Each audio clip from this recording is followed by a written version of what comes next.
Your internal self-talk is either your greatest ally or your most consistent saboteur. And the difference between the woman who builds the business and the woman who stays stuck is not talent, strategy, or timing.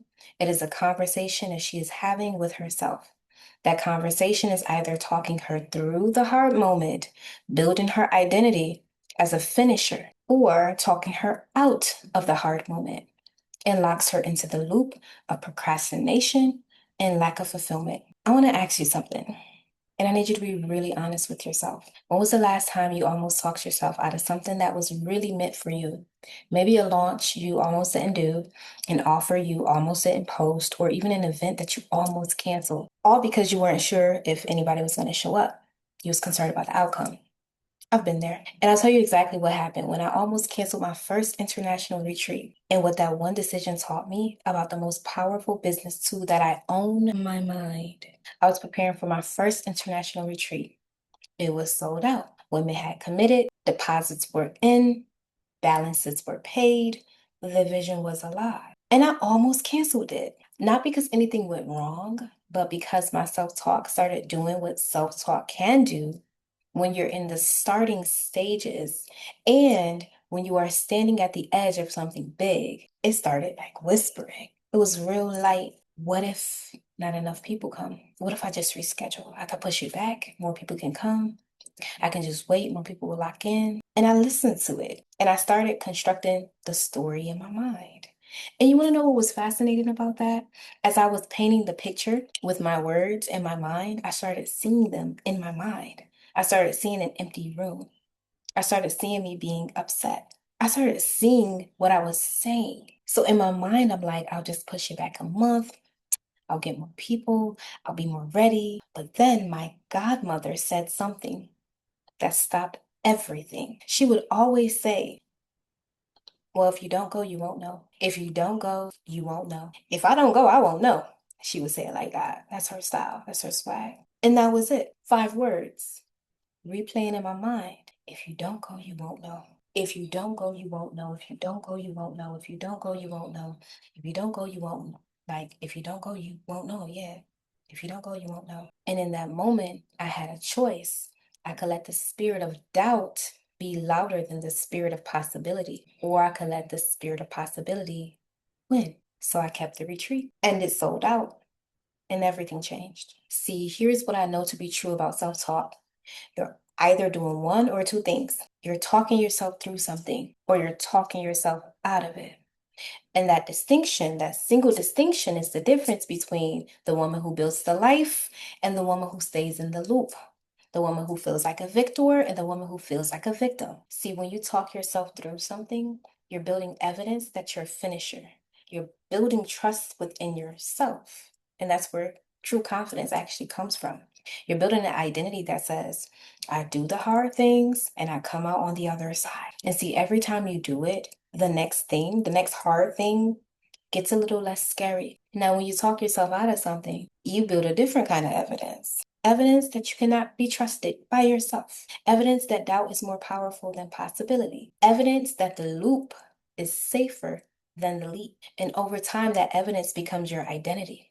Not because you're not capable, wonderful, and beautiful, but because your self talk has been telling you a story and you've been believing it. You've been putting images to it, senses to it, sensations to it. You can hear it, you can smell it. It's very visible. And see, I want to talk about procrastination for a second because I feel like we don't talk about it enough. Procrastination is not laziness, it's not self talk in disguise. Like, it's your mind finding very creative, sophisticated reasons to protect you from the risk of being seen, falling, failing, being wrong.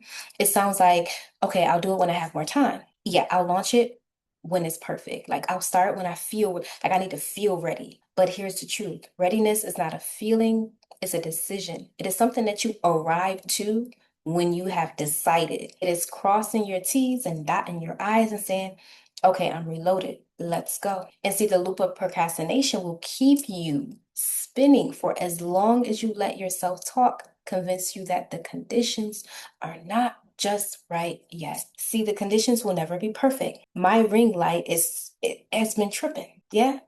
but I'm still here and present. Maybe you're not a perfectionist. Maybe you're just diligent.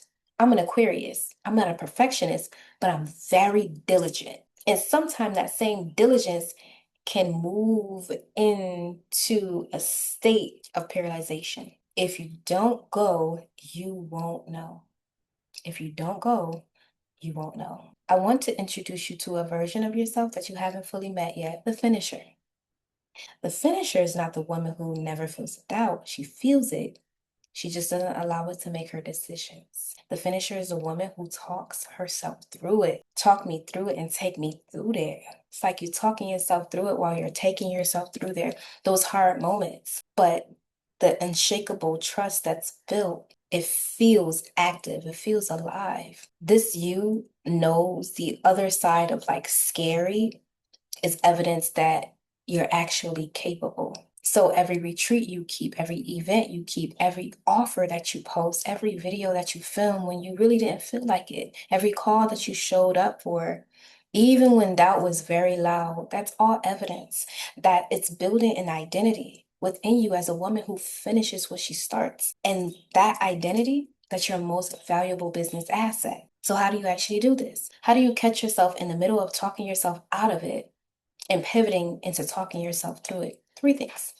Number 1, name the voice. When the self-talk starts to get specific about what it is saying, write it down if you have to. I'm afraid no one is going to come. I'm afraid I'm not ready. I'm afraid I'm okay. But what if? And naming it takes away its power.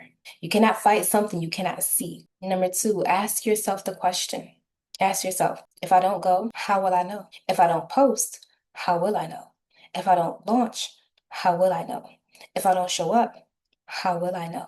If I don't show up, how will I know? And that is more powerful than any doubt your self-talk can manufacture. Stop allowing what may happen on the other side, what may happen on the other side of a launch, an offer, a business opportunity, a sales call. Stop allowing that possibility of what may or may not happen be attached to your identity. When you remove your identity from the situation, you're more bold, you're more confident, and you're not living in this state of fear. See, we build ourselves up, self-care, self-love, affirmations, and then we run from things that may conflict with that identity. But when you really have the power and you know you have the power, is when you're able to put yourself out there and you're able to launch and you're able to do things that may feel a little uncertain, knowing it has nothing to do with your identity.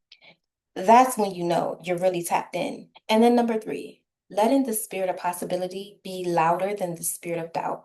This is a practice, and it's not a one-time decision. It's a practice, it's a muscle. Like every single day that you're choosing which spirit gets the microphone, right? Choose possibility, not because doubt is not real, but because possibility is where your destiny lives. And you have a much greater chance at completing and finishing when you move in the spirit of possibility. So when you become a woman who talks herself through it, take me through there, talk me through it, your business changes. Not because of your strategy or your content getting more polished, but because the woman behind the business got more trustworthy to herself. And the woman who trusts herself launches the retreats. She posts the offer.